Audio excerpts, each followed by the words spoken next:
Jesus, die perfekte offerlam.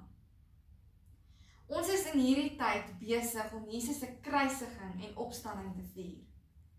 En vandag wil ek vir jou kom sê, met elke hou wat Jesus gekry het, het hy aan jou gedink.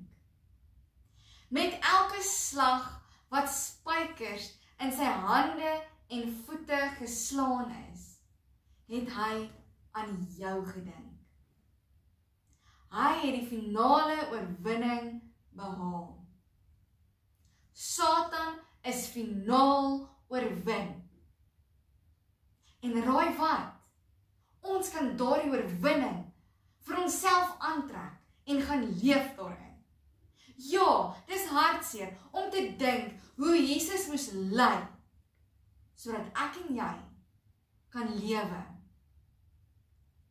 Dis 'n ware verhaal, die verhaal van oorwinning, die verhaal van verlossing. Die verhaal wat diep tref, wat hart tref. En ons kry die oorwinning, die ewige lewe. Jesus het gekom sodat ons, ek en jy, vry kan wees. Sodat ons kan gaan lewe en sodat ons nie deur lyding moet gaan nie. Hoe lief het God ons nie, omdat hy vir ons die oorwinning kon behaal het nie. Hoe lief het God ons nie, omdat hy gesê het, hy sal sy enigste seun vir ons gee. Hy sal sy seun offer, sodat ons kan vry wees, sodat ons 'n direkte pad met hom kan hê. Broer en suster in Christus, gaan uit. Gaan trek die oorwinning aan. Gaan leef in vryheid. Jy's vry. Jy's losgekoop. Jesus het die prys kom betaal vir jou en vir my. Die graf is leeg.